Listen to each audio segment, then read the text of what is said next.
Hello again to another Agakala React, and today we have the final part of the World War II Part X Warsaw Ghetto Uprising from Roy Casagrande, and it is from the Austin School. Huh? Where is my thingy? Yeah, it's an Austin School. So let's just jump into it and finish up, because I think this is gonna be, if I'm gonna have like something longer to watch, I won't be recording in parts, but recording in parts but at once. So far I'm following exactly what he's saying. It's not like I forgot about something that he mentioned that I've seen 2 or 3 weeks ago. Millie is here with me too. I'm not sure exactly, she wants some attention, so yeah. Okay, let's just jump in. Right day. In the middle of all of this, there was a Jewish leader in London who was part of the resistance. He was, conveying messages back to Poland, and he worked as a representative of the Polish resistance in London. But he was Jewish. He kills himself, and he writes a note, and he said, "I cannot stand the fact that the whole world is just sitting there, doing nothing, while my people are being genocided. I have to kill myself in an act of protest. I should have died next to them, with them." And so he kills himself.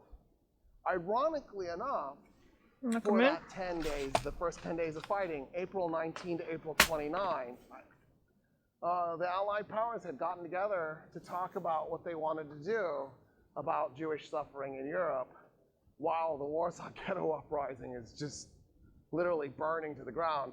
By the time the fighting is over on May 16th, it's leveled. There's nothing left. It's completely gone.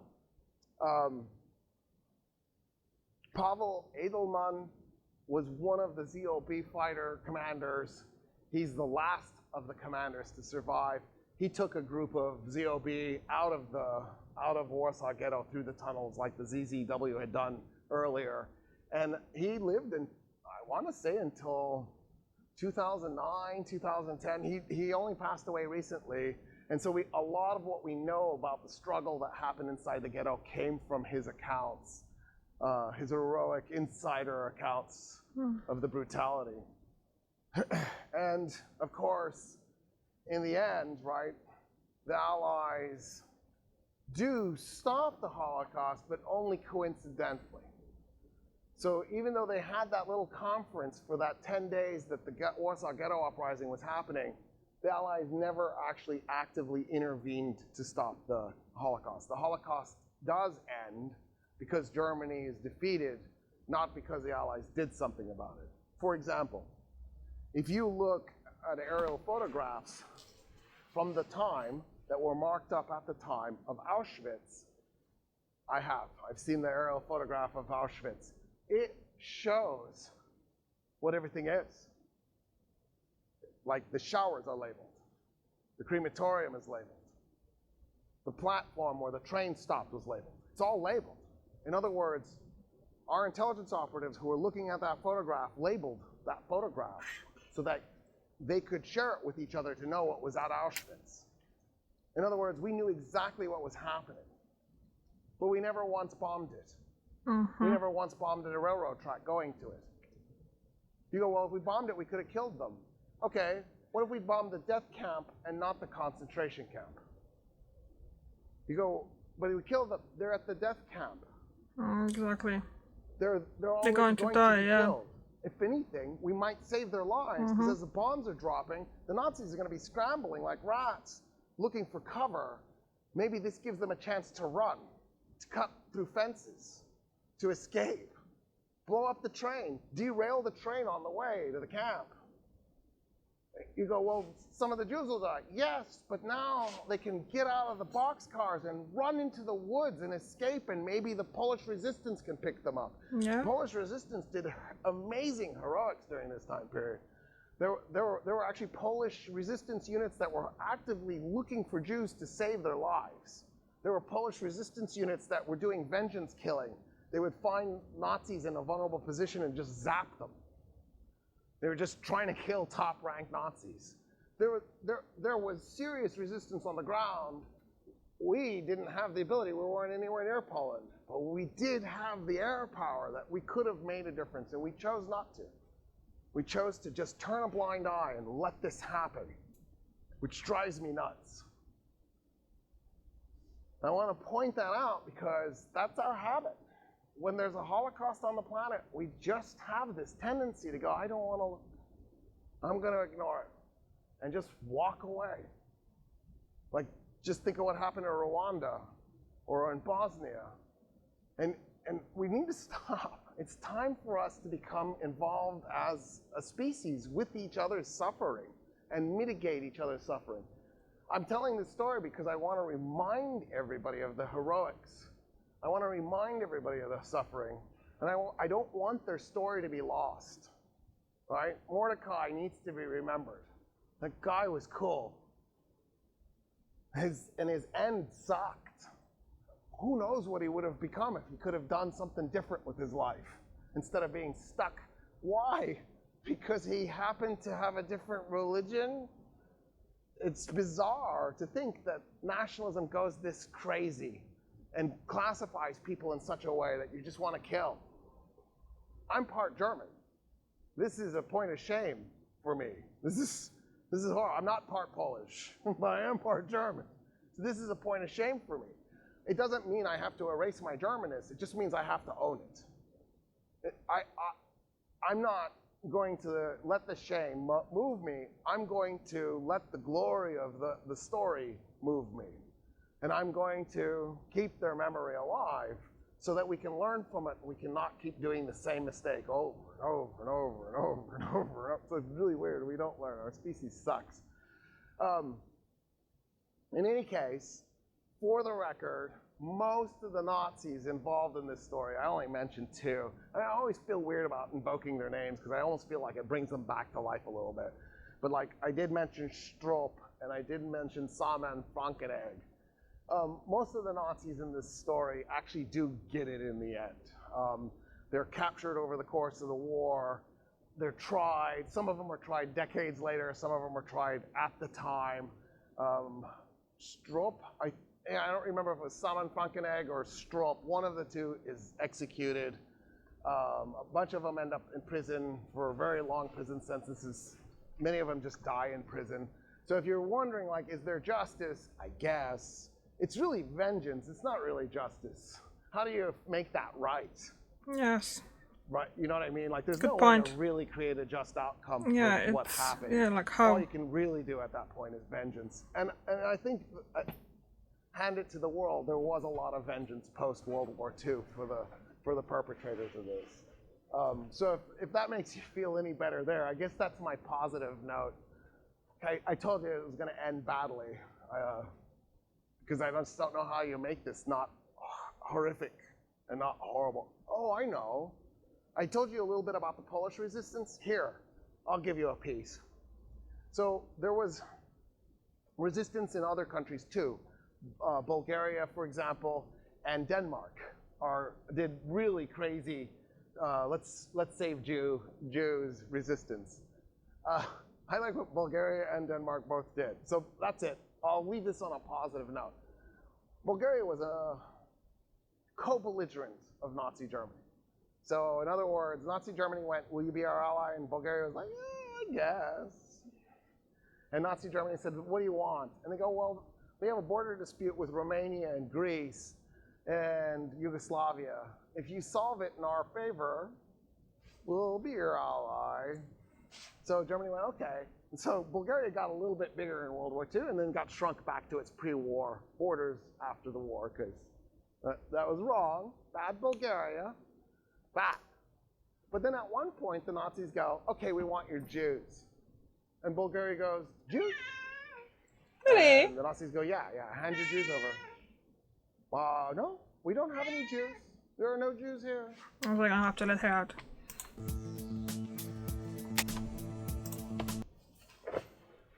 Isn't that cool? It kind of is, though. Because there are other countries that are like, yeah, here you go. But not Bulgaria. No Jews here. There's nothing to see here. You can come look. And that was it. The Nazis didn't quite get the Bulgarian Jews.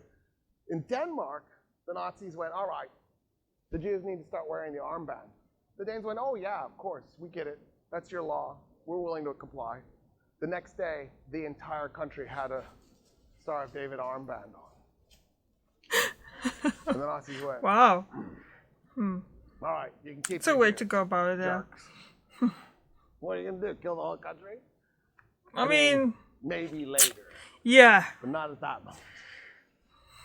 So there. We are there's talking the about positive. Nazis, There huh? were really these glorious acts of rebellion and resistance that were dangerous.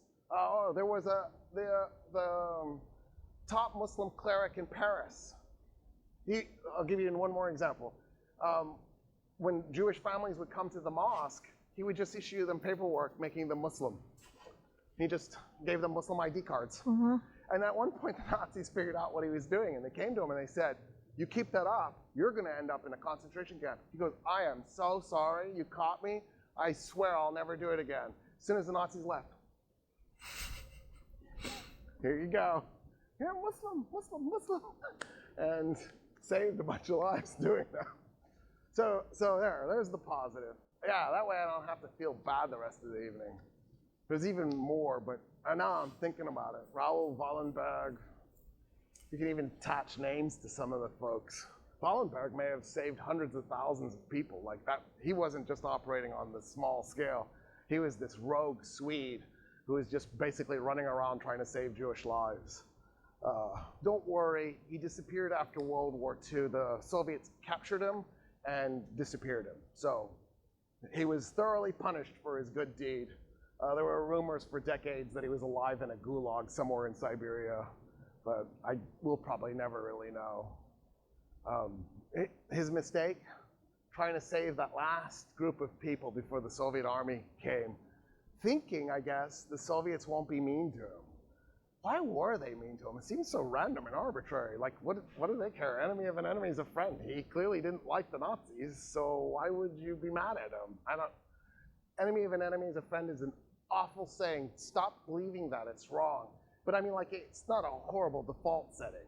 I would examine that person, though, more thoroughly. But maybe that's what they did. They were like, just in case, come to the gulag. Let's check you out. Anyway, all right, there. I ended it on a positive note. I promised you not to, but I want to be done. Does anybody have any questions? We can do questions. I don't know where your questions would go, but I'm happy to field them if you have any. No? All right. Yes?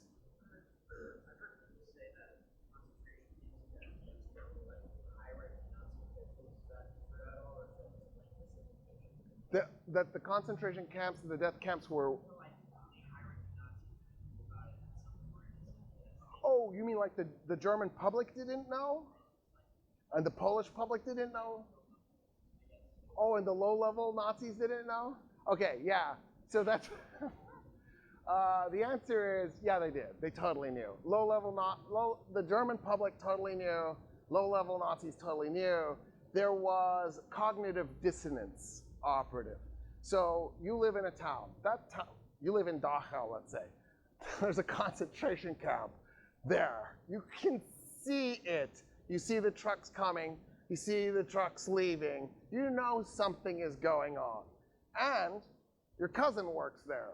And your cousin's best friend works there. There's no way you don't have an inkling of what's going on. Mm-hmm. But then you go, it's too horrible to believe, so you delete it out of your brain. What the Nazis did, the Nazis had a problem. Because what they were doing was so horrific and so horrible, you couldn't just spring it on somebody. You had to ease them in. So what they would do is they would, let's say they wanted you to work in the concentration camp at some point down the road. They didn't just bring you and introduce you and put you into the system. They would have you do some kind of paperworky job where you were starting to see paperwork coming from the concentration camp. So maybe you were the laundry cleaner for the military, or the SS, the laundry cleaner for the SS. And then you see, a laundry list come in from the concentration camp. So you can see the name of the concentration camp in the laundry.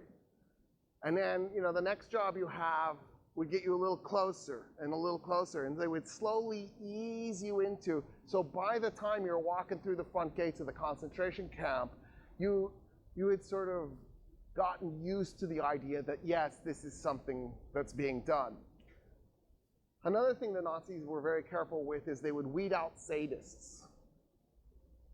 I'm doing the pause on purpose because I think the default setting people go to is only a sadist could do this.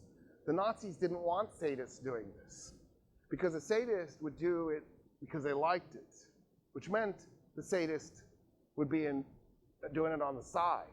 The Nazis wanted the leadership to be in total control. They knew the only way you could remain in total control was if you used average, everyday people.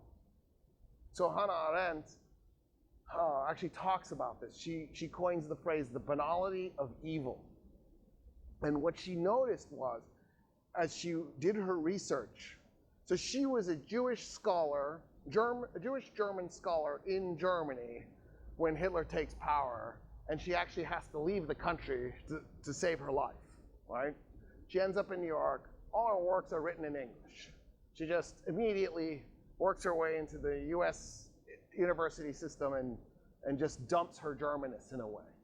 But at the same time, she's extraordinarily curious about, how did this happen? Why did this happen? What went wrong? And what she discovers is how extraordinarily ordinary everybody really was. Like the guy that's working in the concentration camp before the war was a school teacher. It's just a normal guy. And there he is, helping genocide. And so one of the things that became this big cultural study after the war was, how were people able to deny in their minds to get through their day what was happening just down the road and to ignore it? But also, how was it that you could get these normal, average, everyday people into these cruel, sadistic places? And they were specifically weeding out the sadists. And so one of the crazy things about all of this was, yeah, the Nazis did try to hide it, but they failed. In the end, we knew, everybody knew. The reality was the world, the whole planet went, I'm going to pretend, at least for a while, that nothing's going on. I'm going to ignore it. I'm going to let it boil over. And that's why the banality of evil became a term, right? Banal means boring. It's common day. This was the norm. These were normal people. There was nothing weird about them. They paid their taxes. They tried to avoid traffic violations. They were good, hardworking, everyday folk. And there they were, with their little SS bolts on their shoulders and skull and crossbone thing on their caps. I gotta say though, that would have been, like you saw that on the uniform, you'd be like, oh my God, it's like being a pirate. It was probably an amazing recruiting tool. But it also was advertisement for what was coming. This was not okay. So yeah, so I think one of the things that Eisenhower did was, because so many Germans were like, I don't know what you're talking about. What concentration camp? At the end of the war, right? So what Eisenhower did when he freed Bergen-Belsen was he took the people that are living in the area, the Germans living in the area, and he made them go into the camp. He brought them in, and he said, look. And of course, at that point, a bunch of them just broke down and began weeping because their cognitive dissonance got broken. There was no way to deny it anymore. They knew all along. They had just put it in their brain, like a closet in their brain, and then closed the door and locked it. And being inside Bergen-Belsen broke that. I went to Dachau. I'm good. I'll never go to another one of these again. Like I have a friend who's like, I want to go to Auschwitz. I don't want anything to do with it. Dachau freaking freaked me out. It was so horrific. Like I was weeping the whole time. I didn't see anything anyway. So what was the point in being there other than to say you were there? The level of evil that was done was that horrible that I get it. I get the cognitive dissonance. How can you believe that your friend is doing this? How can you believe that your cousin is doing this? How can you believe that Germany was doing it? It's just too horrible. There's no way. Free yourself of cognitive dissonance. Just go ahead and accept the facts and then act on them. We're on a planet where this stuff is happening right now as we speak. Like, this isn't just the past. There have been recent events, there are current events, there will be future events. It's time for us to just go ahead and go, okay, this is the reality. Now let's face it, let's address it, let's confront it.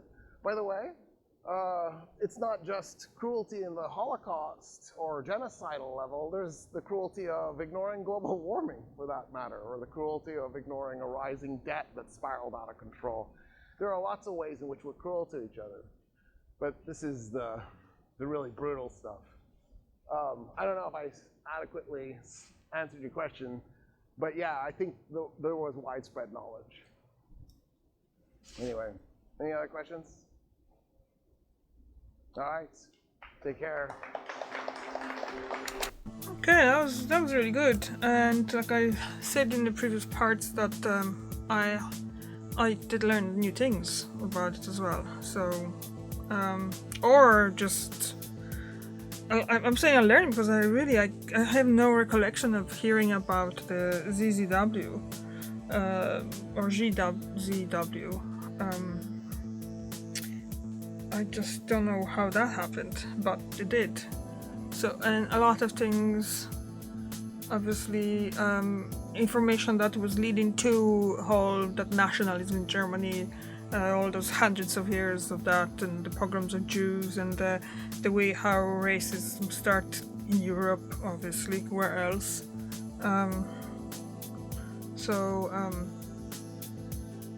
Yeah, it's hard to watch and it's hard to hear about stuff like that.